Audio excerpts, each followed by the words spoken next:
Assalamualaikum warahmatullahi wabarakatuh. Salam sejahtera untuk kita semua. Om Swastiastu, Namo Buddhaya, dan salam kebajikan. Selamat datang kepada para pimpinan perusahaan tercatat, seluruh tamu undangan, dan seluruh peserta yang telah hadir dan berpartisipasi di hari pertama rangkaian kegiatan Public Expose Live 2021. Public Expose Live merupakan momen yang sangat tepat bagi para investor untuk mengetahui kondisi keuangan dan rencana perusahaan tercatat ke depannya. Dengan semakin banyaknya penggunaan ponsel dan koneksi internet yang makin terjangkau, menjadikan investor semakin mudah mendapatkan informasi terkini mengenai kinerja perusahaan tercatat. Dengan adanya keterbukaan informasi yang dilakukan perusahaan tercatat, hal ini akan mendorong kepercayaan masyarakat untuk berinvestasi di pasar modal Indonesia, sehingga pada akhirnya diharapkan dapat meningkatkan jumlah investor termasuk juga likuiditas transaksi di bursa. Akhir kata, saya mengucapkan selamat mengikuti acara Public Expose Live 2021. Semoga seluruh informasi yang disampaikan dalam acara ini dapat bermanfaat untuk menentukan arah investasi Bapak Ibu para investor ke depan. Terima kasih. Wassalamualaikum warahmatullahi wabarakatuh.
Tidak hanya menemani mereka yang mencari kesembuhan, kami menyambut siapapun yang memiliki semangat untuk hidup optimal, penuh dengan cinta dan tawa. Di sini, di Mitra Keluarga, kami memberikan layanan komprehensif dan terintegrasi untuk memastikan Anda dan keluarga mendapatkan manfaat kesehatan yang optimal. Layanan termasuk layanan umum dan spesialis di semua cabang, seperti rawat inap dan rawat jalan, laboratorium farmasi, radiologi, termasuk pula instalasi gawat darurat atau IGD, dan ruang perawatan intensif atau ICU. Terdapat pula layanan spesialis yang tersedia di cabang-cabang tertentu. Berbagai layanan Mitra Keluarga dapat diselenggarakan berkat layanan medis berkualitas dan terjangkau menggunakan peralatan teknologi terkini. Mitra Keluarga, Life, Love, Laughter. Ya, selamat siang. Terima kasih kepada Bapak dan Ibu. Salam sejahtera untuk kita semua. Kali ini kita kembali lagi dalam acara Public Expose dalam rangka peringatan Hari HUT Pasar Modal Indonesia yang ke-44 dengan yang kali ini diisi oleh emiten PT Mitra Keluarga Karya Sehat Tbk. Terlebih dahulu perkenalkan, nama saya Igede Aditya yang dalam sesi kali ini bertugas sebagai moderator. Sebagai tambahan informasi, PT Mitra Keluarga Karya Sehat Tbk telah tercatat di Bursa Efek Indonesia sejak 24 Maret 2015 dengan kode emiten MIKA. PT Mitra Keluarga Karya Sehat Tbk bergerak pada sektor hospital operator dalam sektor jasa kesehatan. Tanpa perlu berpanjang lebar, izinkan saya untuk memperkenalkan manajemen dari PT Mitra Keluarga Karya Sehat Tbk yang berkesempatan hadir pada sesi Public Expose kali ini. Yang pertama adalah Ibu Joyce V. Handayani sebagai Chief of Financial Officer dari PT Mitra Keluarga Karya Sehat Tbk. Selamat siang, Ibu Joyce. Selamat siang, terima kasih. Yang kedua adalah Bapak Aditya Wijaya sebagai Head of Investor Relation dari PT Mitra Keluarga Karya Sehat Tbk. Selamat siang, Pak Adit. Ya, selamat siang semuanya. Ya, Selanjutnya, saya juga mengingatkan kepada Bapak dan Ibu, jika memang nanti ada pertanyaan yang diajukan kepada Mika, bisa dapat disampaikan di kolom Q&A yang tertera di layar Zoom Anda. Selanjutnya nanti akan kami bacakan setelah pemaparan dari PT Mitra Keluarga Karya Sehat. Selanjutnya adalah sambutan dari Ibu Joyce V. Handayani sebagai Chief of Financial Officer dari PT Mitra Keluarga Karya Sehat Tbk. Kepada Ibu Joyce, saya persilakan, Bu. Terima kasih Pak Gede Aditya. Selamat siang semuanya. Terima kasih setelah menyempatkan waktu untuk bergabung di public expose PT Mitra Keluarga Karya Sehat. Seperti yang sudah Bapak Ibu ketahui, 2 tahun terakhir ini Indonesia dihadapi situasi pandemi mulai dari Maret tahun 2020 hingga saat ini. Sudah terjadi beberapa kali wave besar untuk COVID yang melanda di Indonesia, dan salah satunya Mitra Keluarga pun menjadi garda terdepan dalam penanganan pasien COVID di Indonesia di dalam 2 tahun terakhir ini. Untuk lebih jelasnya, Mitra Keluarga dan juga tantangan mengenai healthcare industry di Indonesia, saya minta rekan saya Aditya untuk dapat menjelaskan. Terima kasih. Terima kasih Bu Joyce, sambutannya sangat penuh komitmen dengan adanya pandemi yang kali ini memang menjadi sebuah masalah ataupun problem di seluruh dunia. Dari sambutan yang sedikit itu kita bisa mendapatkan insight akan ada pemaparan yang cukup powerful dari PT Mitra Keluarga Karya Sehat Tbk yang selanjutnya akan disampaikan oleh Bapak Aditya Wijaya sebagai Head of Investor Relations dari PT Mitra Keluarga Karya Sehat Tbk. Silakan kepada Bapak Adit. Ya, oke. Terima kasih Pak Gede Aditya. Selamat siang juga kepada para investor yang saya hormati. Izinkan saya untuk mempresentasikan overview sekilas mengenai siapa Mitra Keluarga, dan juga nanti akan saya paparkan mengenai update kondisi bisnis terkini di era pandemi saat ini. Oke, mungkin next Pak. Next lagi. Ya, oke. Mitra Keluarga, next satu lagi Pak. Sorry, lagi. Ya. Mitra Keluarga merupakan grup rumah sakit swasta dengan rekam jejak operasional dan keuangan yang sangat kuat. Saat ini kami memiliki total 26 rumah sakit yang berlokasi di Jakarta, Surabaya, dan juga di Tegal. Dengan total kapasitas tempat tidur sebesar 3.247 tempat tidur. Mitra Keluarga sendiri tahun ini kita sudah genap 32 tahun, kita sudah berdiri sejak tahun 1989. Didukung dengan 1.600-an dokter dan juga 3.800 perawat yang menjalankan aktivitas operasi rumah sakit setiap harinya. Secara return on investment capital, Mitra Keluarga mencatat 9,9% untuk ROIC, dan juga margin EBITDA kita di kisaran 38,2%. Dengan total kapitalisasi pasar Mitra Keluarga sebesar 2,7 billion US dollar. Dengan CAGR selama 2019 sampai 2022 sebesar 8,9%, atau CAGR 5 tahun sebesar 9%. Oke, next. Mitra Keluarga kita berdiri sejak tahun 1989, dan hingga saat ini perusahaan telah berkembang dari hanya 1 rumah sakit pada awalnya, sekarang sudah menjadi 26 rumah sakit. Kemudian dengan total bed 3.247 bed. Next. Mitra Keluarga kami memiliki 2 jenis rumah sakit. Yang pertama adalah rumah sakit Mitra Keluarga, dan yang kedua adalah rumah sakit Kasih.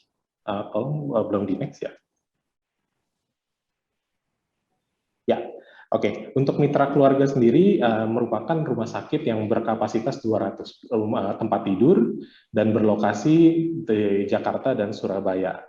Kemudian untuk Kasih, bisnis model Kasih agak sedikit berbeda, di mana rumah sakit ini sebagian besar akan fokus pada melayani pelanggan BPJS.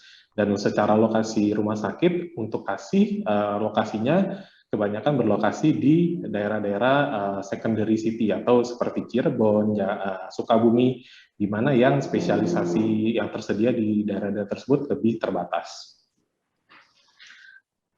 Kemudian next. Ya, kenapa di sini kita perlu investasi di sektor kesehatan atau investasi di mitra keluarga?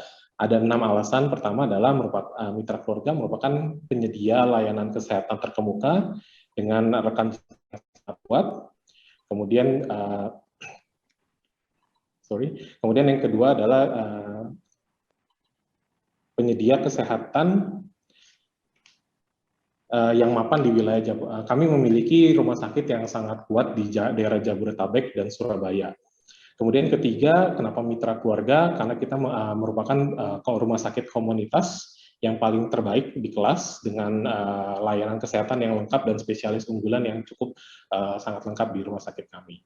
Kemudian yang keempat, kami memiliki rekam jejak pertumbuhan laba yang berkesinambungan melalui ekspansi dan pengendalian operasional yang terencana dengan baik. Kemudian yang kelima adalah kemampuan kami untuk mempertahankan dan menarik dokter untuk berpraktek di mitra keluarga, serta keenam tim manajemen yang solid dan kuat. Mungkin akan saya jelaskan satu persatu. Yang pertama, mengapa perlu investasi di sektor kesehatan. Next. Pertama adalah secara volume maupun hunian maupun profitabilitas bisa dilihat mitra keluarga jika kita bandingkan dengan kompetitor yang listed di company di IDX, bisa dilihat secara kunjungan rawat jalan per dokter itu kami memiliki rata-rata produktivitas dokter per tahun paling tinggi. Di mana kenapa kita bisa mencapai tertinggi? Alasannya adalah karena di mitra keluarga kami memiliki konsep full-time specialist, di mana full-time specialist di mitra keluarga itu berkontribusi lebih dari 60% volume pasien yang kita dapat saat ini.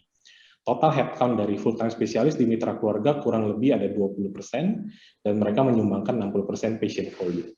Kemudian secara profitabilitas juga bisa dilihat, di mitra keluarga selama 5 tahun belakangan ini, CAGR kita cukup atraktif di kisaran 8,9% pertumbuhan setiap tahunnya. Kemudian juga mitra keluarga, kami memiliki geographical focus, di mana kami hanya beroperasi di daerah Jakarta dan Surabaya, di mana kita lihat sini secara kondisi ekonomi dan demografi, Jakarta-Surabaya merupakan lokasi yang paling dengan pendapatan tertinggi maupun GDP tertinggi di Indonesia. Kemudian secara dokter, kita tahu bahwa salah satu bottleneck terbesar di industri kesehatan adalah supply dari dokter. Kita lihat jika jumlah rata-rata dokter per 1000 populasi di Indonesia itu kurang lebih hanya 0,4 dokter per 1000 populasi. Berdasarkan standar dari WHO, at least harus ada 1 dokter per 1000 populasi. Ini adalah standar WHO, dan Indonesia secara overall masih setengahnya.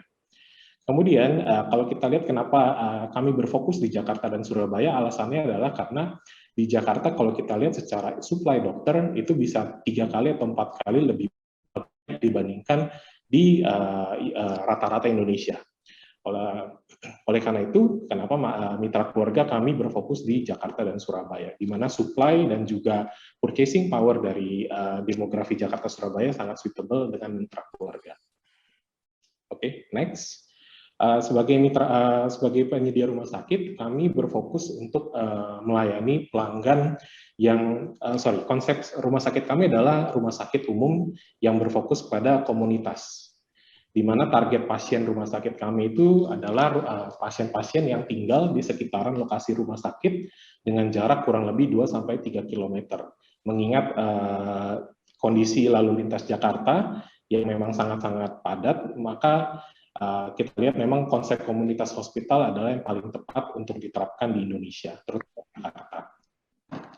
Kemudian mitra keluarga kami juga melayani berbagai macam spektrum, mulai dari kita menyediakan kamar dari kelas 3 yang terdiri dari 6-8 bed, hingga kamar private atau VIP yang hanya terdiri dari 1 bed per ruangan. Next. Kemudian kami juga memiliki layanan kesehatan yang lengkap dan juga spesialis unggulan di setiap rumah sakitnya, total untuk rumah sakit mitra keluarga, di setiap rumah sakit mitra keluarga at least kita memiliki 32 layanan spesialisasi. Untuk rumah sakit Kasih agak sedikit berbeda, Kasih mungkin hanya sekitar 10-15 spesialisasi yang bisa dilayani di rumah sakit Kasih. Kemudian next, secara rekam jejak mitra keluarga bisa dilihat dari 3 rumah sakit terakhir yang kami bangun, kita bisa mencapai EBITDA positif dalam kurun waktu 6-9 bulan rumah sakit baru beroperasi. Kemudian untuk secara net income positif, biasanya bisa kita capai dalam kurun waktu 18-24 bulan sejak rumah sakit itu beroperasi. Oke, next. Kemudian di mitra keluarga, kami memiliki kemampuan untuk mempertahankan dokter, yaitu dokter retention rate kami kurang lebih saat ini di kisaran 90%. Memang alasannya kenapa kami bisa mempertahankan ini, salah satunya adalah kemampuan rumah mitra keluarga untuk bisa menarik para dokter, terutama dokter baru, dan juga kemampuan kami untuk memberikan pasien volume kepada para dokter. Karena kita tahu di Indonesia, terutama untuk rumah sakit swasta, dokter konsepnya adalah fee for service, atau mereka dibayar berdasarkan berapa pasien yang mereka layani. Oleh karena itu, semakin banyak pasien yang bisa diberikan kepada dokter, itu adalah perekat atau stickiness-nya dari dokter terhadap rumah sakit. Dan mitra keluarga kami selalu berkomitmen untuk memberikan pembayaran honor dokter secara tepat waktu setiap bulannya. Dan ini memang sangat-sangat powerful di para dokter, karena di era BPJS ini banyak rumah sakit yang even delay pembayaran ke dokternya ya. Di rumah sakit mitra keluarga kami tetap bayarkan sesuai dengan tepat waktu. Ini sangat penting. Kemudian next, kami memiliki tim manajemen yang baik dan berkualitas, di mana rata-rata seluruh direktur rumah sakit kami memiliki background di industri kesehatan lebih dari 15 tahun pengalaman. Oke, next. Kemudian untuk strategi ke depan, kami akan tetap meningkatkan kapasitas baik secara greenfield, organik maupun inorganik, melalui penambahan rumah sakit ataupun akuisisi. Kemudian yang kedua, kami juga akan tetap memperluas portofolio usaha kami dengan memasuki pasar JKN atau BPJS. Yang ketiga, kami akan meningkatkan intensitas pendapatan melalui penawaran layanan atau peralatan yang lebih canggih dan lebih kompleks. Dan yang keempat, meningkatkan operasional efisiensi setiap tahunnya. Oke, untuk yang pertama, setiap tahun mitra keluarga kami memiliki target untuk menambah 1 atau 2 rumah sakit paling tidak setiap tahunnya. Saat ini total kami ada 6 land bank, di mana lokasi 1 dan lokasi 2 sudah kami lakukan groundbreaking pada tahun ini, dan kami harapkan bisa kami buka di tahun 2022 mendatang, sehingga tahun depan kami sudah secure at least 2 rumah sakit. Kemudian site 3, site 4, dan site 5 merupakan development hospital kami di tahun-tahun 2023 dan 2004 ke depan. Berikut next adalah progresnya, di mana lokasi pertama ada di Cikarang dan Tangerang. Progresnya saat ini sudah dalam tahap bangunan sudah kami lakukan per Mei dan bulan Juli kemarin. Kemudian secara brownfield, kami juga meningkatkan kapasitas di rumah sakit existing kami yang saat ini sudah beroperasi. Itu total per semester 1 kami sudah menambah sebanyak 7,1% kapasitas, atau bertambah sebesar kurang lebih 214 bed. Next. Kemudian untuk JKN sendiri, saat ini total dari 26 rumah sakit mitra keluarga, total ada 18 rumah sakit yang sudah join ke BPJS, dan sisanya hanya ada 8 rumah sakit yang masih belum menerima BPJS. Dari total 8, mungkin akan ada 1 atau 2 di masa mendatang yang berpotensi bisa kami konversi menjadi rumah sakit BPJS. Oke, next.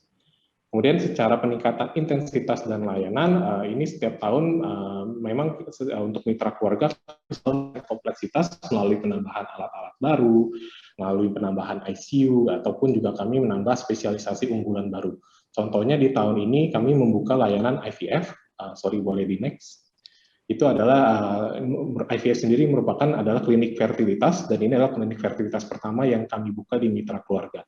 Dan kedepannya selain saat ini berlokasi di Jakarta di mitra keluarga Kelapa Gading, kedepannya layanan IVF ini akan kami kembangkan ke daerah Surabaya, sehingga kami at least akan mempunyai 2 lokasi IVF, yaitu Jakarta dan Surabaya.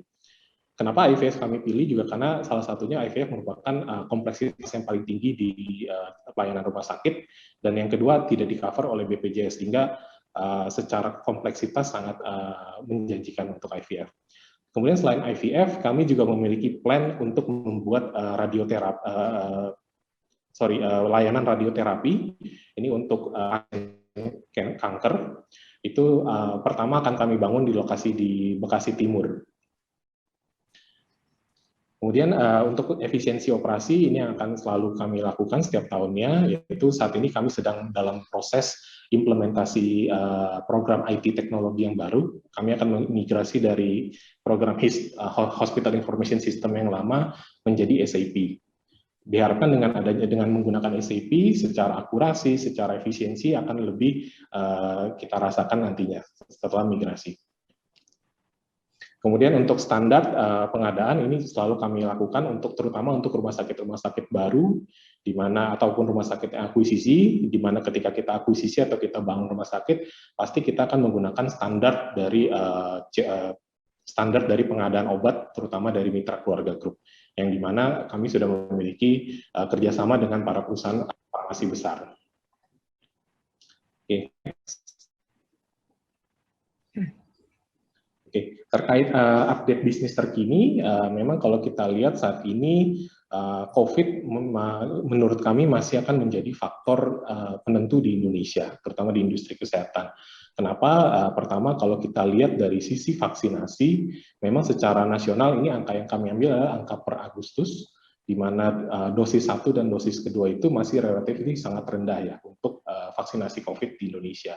Memang untuk di beberapa daerah seperti Jakarta maupun Jakarta terutama, memang untuk pemberian vaksinasi sudah sangat-sangat baik ya, di mana dosis 1 sudah mencapai 94%, bahkan saya dengar terakhir sudah 100% lebih di Jakarta, dan dosis kedua sudah di kisaran 40%. Memang kalau kita lihat dari grafik penyebaran vaksinasi saat ini, memang kalau kita lihat Indonesia masih sangat jauh tertinggal dibandingkan standar regional, di mana minimal untuk herd immunity itu 80% atau 70%. Memang ini masih cukup jauh, jadi memang kita lihat masih ada potensi terjadi peningkatan pasien COVID ke depan jika jika masyarakat mulai longgar kembali. Ini memang yang kita khawatirkan ketika ini PPKM mulai diangkat lagi, takutnya malah akan semakin ada COVID-nya akan besar lagi. Oke, kemudian next.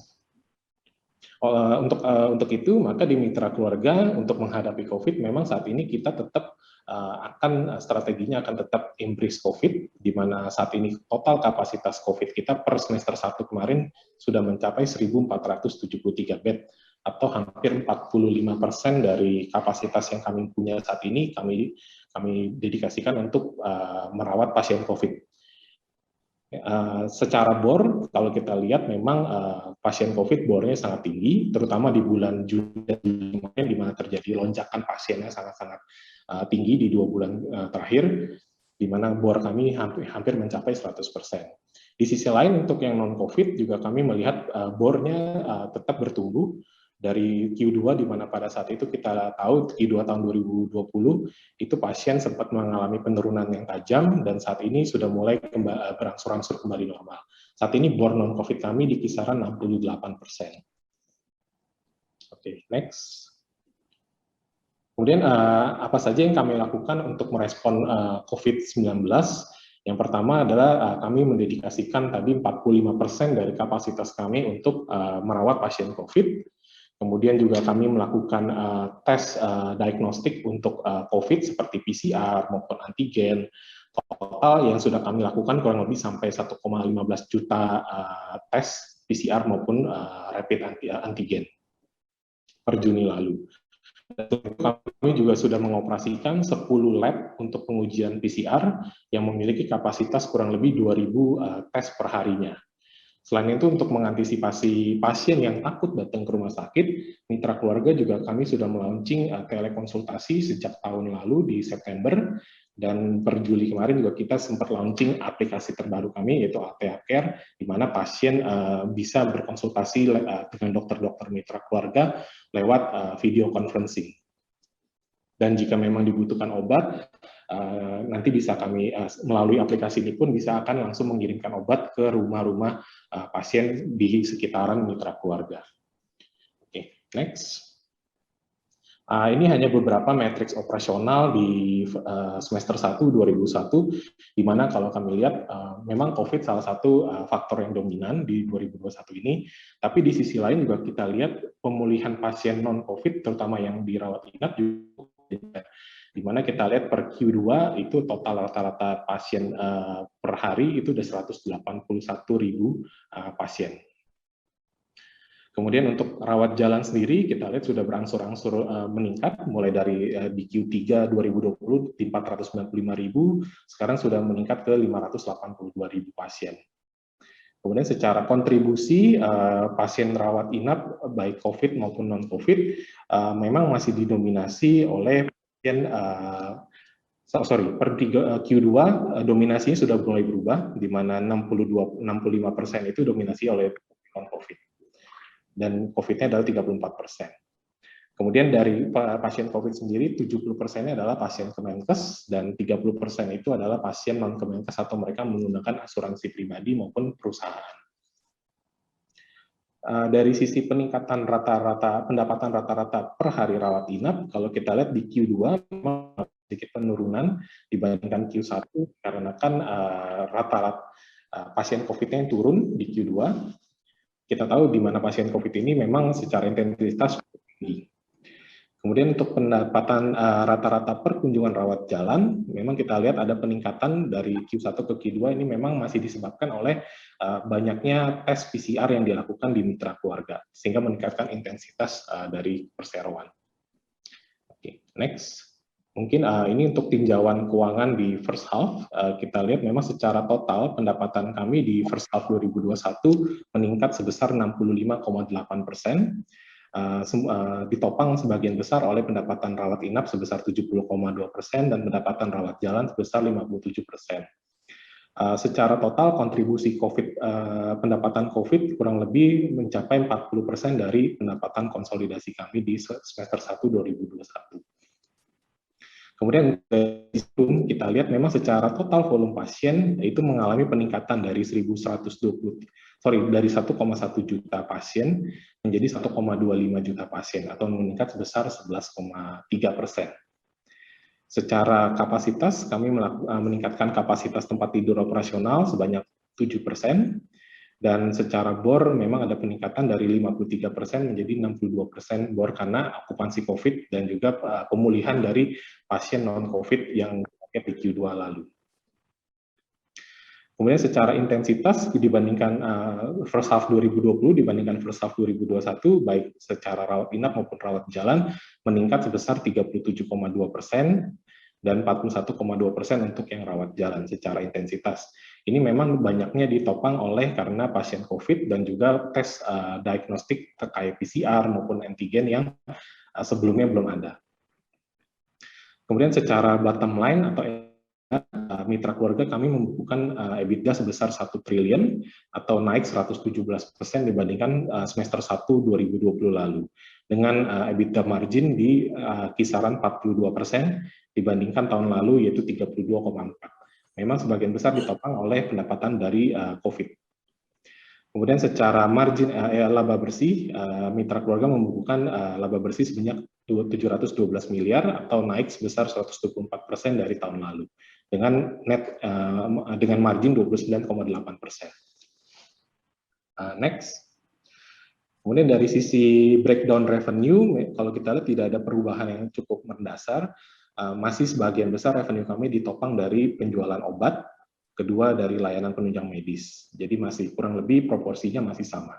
Kemudian dari sisi rawat inap maupun rawat jalan masih dominasi terbesar ditopang oleh pendapatan dari rawat inap atau sebesar 68%. Kemudian dari sisi laba rugi, mungkin di sini saya hanya lihat yang laba per saham dasar kami meningkat dari Rp20 per saham menjadi Rp43 per saham saat ini, atau naik 113%.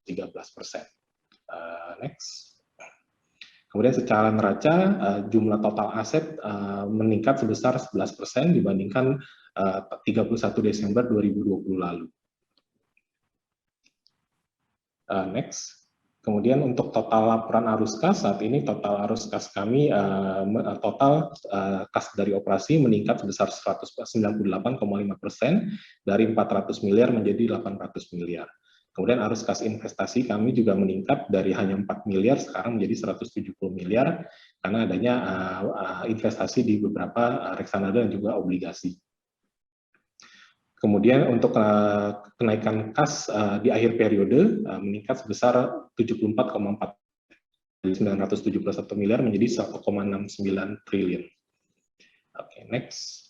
Untuk pencapaian belanja modal per semester 1 2021 sudah mencapai 99 miliar dari total budget yang kami cadangkan sebesar 350 miliar.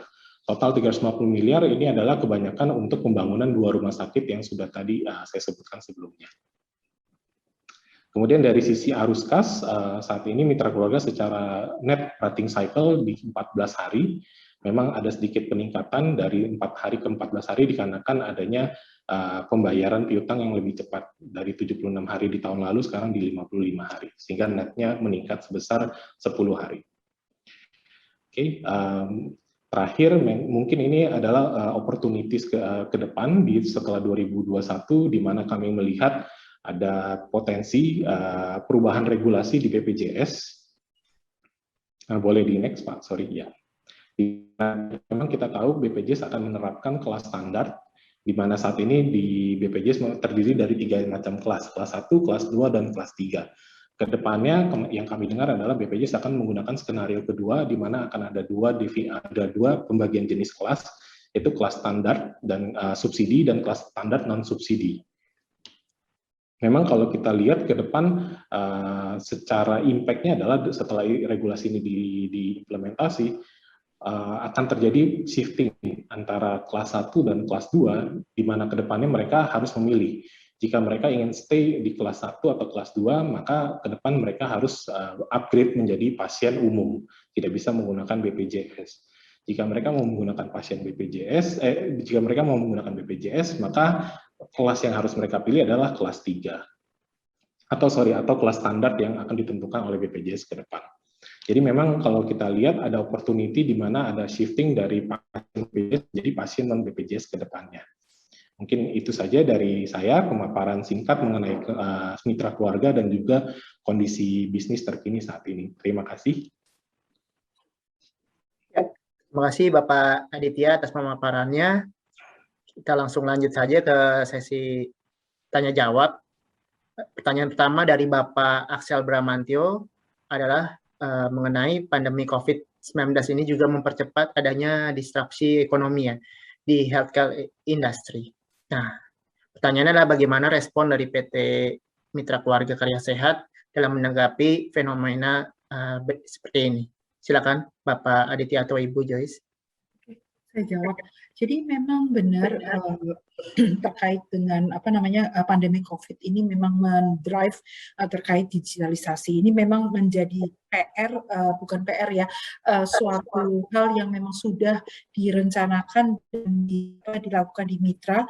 Ini memang sejak tahun 2017 Mitra Keluarga juga sudah mulai masuk ke inisiatif dalam terkait dengan digitalisasi dari electronic medical record yang akan menjadi fondasi untuk data-data rekam medis dari semua pasien. Jadi tadi Pak Aditya juga sudah menjelaskan bahwa Mitra Keluarga pada saat ini sekitar hampir 50% dari total rumah sakit kami telah menggunakan sistem SAP, di mana mulai dari pasien registrasi sampai pasien discharge termasuk electronic medical record-nya itu dalam bentuk digital, terus kemudian front end untuk kepada pasien kita juga udah mulai masuk, salah satunya adalah dalam bentuk telemedicine, terutama ini memang juga dibantu oleh pemerintah terkait dengan edukasi kepada customer terkait dengan telemedicine. Jadi telemedicine sudah kita lakukan sejak tahun lalu. Memang pada tahun lalu bentuknya atau formatnya masih sederhana dalam bentuk video conferencing sebagai alternatif buat para dokter kita yang mungkin kesulitan pasien enggan ke rumah sakit atau dokternya sendiri juga mengurangi jam praktek sehingga bisa menggunakan alternatif electronic medical record ini. Tetapi memang kita sudah kita perbaiki platformnya. Sekarang kita punya platform tersendiri namanya platform di mana dokter-dokter mitra keluarga bisa praktek di sana, dan memang keunggulannya adalah memang dengan telekonsultasi ini atau telemedicine ini kita bisa reach out pasien-pasien yang lokasinya atau tempat tinggalnya tidak mesti di sekeliling mitra. Di situ adalah perbedaan utama antara physical atau offline services dan online services. Jadi memang kita akan segera grand launching untuk aplikasi kami mungkin nanti di akhir September ini rencananya. Semoga ini bisa menjadi salah satu alternatif solusi untuk para pasien pelanggan mitra keluarga yang ingin mendapatkan services yang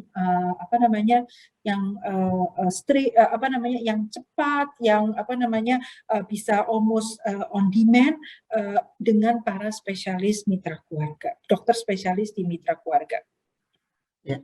Terima kasih Bu Joyce, memang jawabannya mungkin banyak juga ya pasien-pasien yang memang takut gitu ya ke rumah sakit dengan adanya exposure dari pandemi COVID ini. Jadi mitra keluarga pun sudah menyiapkan alternatif-alternatif telemedicine yang Ibu Joyce sampaikan. Ya, betul. Memang ini ditujukan kepada layanan yang sifatnya tidak perlu melakukan adanya pemeriksaan fisik ya yang utama. Nah, jadi tetapi kalau untuk sesuatu yang perlu pemeriksaan fisik, mau nggak mau pasien memang tetap harus ke rumah sakit ya. Jadi ini bisa dilakukan pada dimanapun, pada secara jauh-jauh lebih convenient, termasuk juga pengantaran obat kepada pasiennya. Oke, terima kasih Bu Joyce. Kita lanjut ke pertanyaan selanjutnya dari Bapak Frank dan juga Bapak Chris Simwira. Nih sama pertanyaannya mengenai rencana dari mitra keluarga melakukan ekspansi gitu di tahun 2022, termasuk apakah ada rencana ekspansi itu sampai hingga luar Pulau Jawa. Silakan Ibu Joyce atau Bapak Adit. Ya, memang terkait ekspansi ini, memang walaupun kita lagi di tengah pandemi COVID ini, mitra keluarga secara pandangan kami, secara strategi kami, kita memang masih melihat bahwa Indonesia itu secara marketnya sangat underpenetrated. Jadi memang kita lihat sendiri begitu Indonesia, atau kita nggak usah ngomong Indonesia, begitu Jakarta dan beberapa kota besar lainnya dihit dengan pandemi di mana kasus begitu banyak, dan kita bisa merasakan bahwa jumlah rumah sakit, kapasitasnya itu sangat terbatas sekali begitu ada hantaman luar biasa terkait dengan pandemi COVID. Jadi memang secara overall Indonesia masih is a very underpenetrated market. Jadi memang mitra keluarga walaupun memang ada pandemi COVID, kami masih terus melanjutkan strategi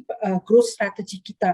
Tahun 2021 ini kita sudah mulai membangun 2 rumah sakit, dan ini hopefully akan dilanjutkan rumah sakit di fourth quarter atau late third quarter tahun 2021. Jadi memang ada 2 yang akan kami bangun, dua-duanya berlokasi di Jabodetabek area. Jadi untuk tahun 2021 ini kita udah mulai, dan memang juga ekspansi ini bukan cuma saja greenfield strategy, yaitu di mana pembangunan rumah sakit baru ini juga akan kami lakukan akuisisi rumah sakit. Ini merupakan salah satu strategi pertumbuhan mitra keluarga. Jadi pada saat ini kita sedang melihat potensial 2 rumah sakit untuk penambahan untuk ekspansi atau perluasan rumah sakit mitra keluarga. Ya, terima kasih. Ini slide-nya yang cocok betul. Thank you. Ya. Memang, saya tadi pertanyaannya apakah di luar Jawa? Saya belum jawab ya. Pada saat ini mitra keluarga untuk dengan model mitra keluarga, apa yang saya maksud dengan model mitra keluarga adalah di dalam satu rumah sakit itu kami memiliki lebih dari 30 spesialis area. Jadi cukup kompleks, dan memang untuk mencapai 30 spesialis area ini mitra keluarga ini memang harus menyesuaikan dengan ketersediaan supply. Ketersediaan supply yang saya maksud adalah ketersediaan dokter spesialis di kota-kota di Indonesia. Jadi memang pada saat ini dokter spesialis masih terkonsentrasi di Jakarta atau di Surabaya. Jadi memang untuk model mitra keluarga dengan lebih dari 30 spesialis area, kita memang masih masuk di kota Jabodetabek dan Surabaya. Yes. Oke. Ya. Mungkin ada tambahan dari Pak Adit? Sudah, Ibu Ji sudah menjawab semuanya itu. Ya. Oke, Pak. Oke, lanjut ke pertanyaan selanjutnya aja ya, Pak. Dari Bapak atau Ibu Arkain Malvania. Beliau menanyakan apakah ada perbedaan yang dirasakan investor sebelum dan sesudah mitra keluarga memasuki pasar JKN? Secara investornya ya. Secara investor sih nggak ada beda ya. Saya nggak tahu apakah bisnis perspektifnya atau investor perspektif. Kalau investor perspektif sih saya nggak lihat ada perbedaan sih, Pak. Mungkin bisa dari bisnis perspektifnya, Bu. Iya, kalau dari segi bisnis perspektif memang JKN ini dalam program yang diusung oleh pemerintah, mitra keluarga juga berpartisipasi, jadi total ada berapa ya? 19 ya, Dit ya, 19 18 rumah sakit yang ya, 18 rumah sakit mitra keluarga yang sudah melayani pasien BPJS. Memang pasien BPJS ini dari segi reimbursement rate-nya memang cukup challenging. Jadi memang pemerintah itu dalam memberikan reimbursement-nya adalah dia tidak melihat berapa hari pasien itu dirawat. Jadi dia memang menggunakan konsep diagnosa. Berdasarkan diagnosa itu pemerintah sudah men-set berapa harganya berdasarkan itu. Memang kurang lebih tarifnya lebih rendah daripada tarif pasien swasta, tetapi memang rumah sakit diwajibkan untuk bisa menghandle ini. Jadi memang kita lakukan beberapa efisiensi terkait dengan rumah sakit yang BPJS. Oke. Jadi cara menanggulanginya dengan efisiensi ya, Bu ya? Yes, betul, Pak. Oke, kita lanjut yang pertanyaan keempat, Bu, dari Ibu Olivia Laura. Ini pertanyaannya mengenai outlook di Mika di tahun 2002, mempertimbangkan jika kasus COVID-nya menurun. Apakah akan berpengaruh terhadap pendapatan dari Mika? Silakan, Ibu atau Bapak. Terima kasih. Memang kita kita akan belum selesai terkait dengan budgeting kita untuk tahun 2022, tetapi memang kita lihat harusnya sebenarnya ini sudah terjadi juga di beberapa bulan lalu pada saat pasien COVID itu menurun dan di mana PPKM tidak ada PPKM, jadi pemerintah terus menjalankan yang mikro ya, kebijakan pembatasan sosial yang levelnya mikro. Kita lihat memang confidence dari masyarakat untuk keluar, untuk ke mall atau ke rumah sakit itu sudah berangsur-angsur kembali. Jadi memang kalau kita lihat jumlah patient volume kita di bulan April, Maret, Mei itu juga sudah terus meningkat dibandingkan di bulan Januari. Tetapi memang pada saat COVID meninggi lagi, pasien non-COVID ini memang otomatis berangsur-angsur turun. Tetapi kalau saya lihat harusnya di tahun 2022 kita bisa kembali ke pre-COVID era, di mana saya lihat juga direction atau kebijakan dari pemerintah itu juga sudah sangat baik, di mana vaksinasi itu digalakkan terutama di Jabodetabek dan juga di beberapa kota besar di Jawa. Dan kedua, tatap muka untuk para murid juga sudah mulai dilakukan, jadi kita berangsur-angsur kembali ke normal. Seharusnya dari segi jumlah pasien volume kita akan menuju ke arah pre-COVID era. Dari kami cukup optimis, terutama juga mitra keluarga juga membangun rumah sakit baru yang bisa menjadi sumber growth driver untuk kami ke depannya. Ya, kayaknya itu harapan kita semua juga ya, Bu. Iya betul. Betul. Ya, mungkin ini pertanyaan terakhir, Bu Joyce dan Bapak Adit. Pertanyaannya adalah saat ini berapa persen sih perbandingan proporsi antara volume pasien COVID terhadap total pasien di PT Mitra Keluarga? Oke, ini kalau kita lihat secara hari rawat ya, atau inpatient days, itu memang pasien COVID kontribusinya kurang lebih 37-38% terhadap total pasien. Memang kontribusinya kurang lebih hampir 40% untuk COVID di 40%. semester 1 2021 ini. Ya. Oke. Saya rasa sih cukup pertanyaan. Mungkin ada tambahan lagi dari Ibu Joyce atau Bapak Adit? Saya mungkin juga udah sampaikan sih sebelumnya bahwa memang mitra keluarga kita masih tetap strategi kita tetap untuk tumbuh walaupun memang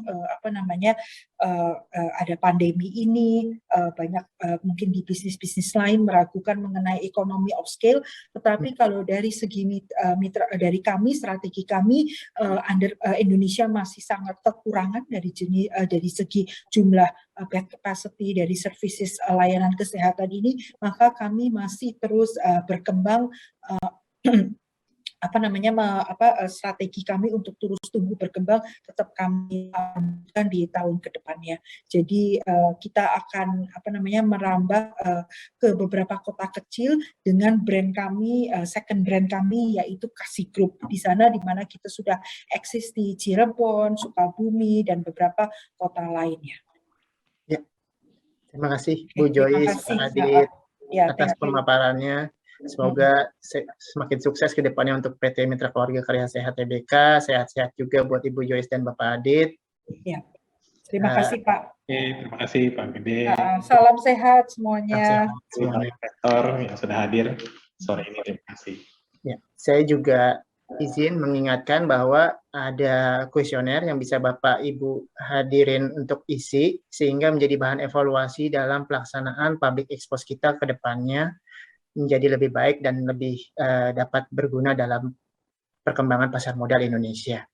Tak lupa juga ada door prize yang nanti dilakukan oleh tim panitia dari Public Expose kali ini. Untuk sesi Public Expose MIKA 2021 ini saya rasa juga sudah cukup. Terima kasih atas perhatiannya. Maju terus pasar modal Indonesia. Thank you. Thank you, Bu Joyce, Pak Adit.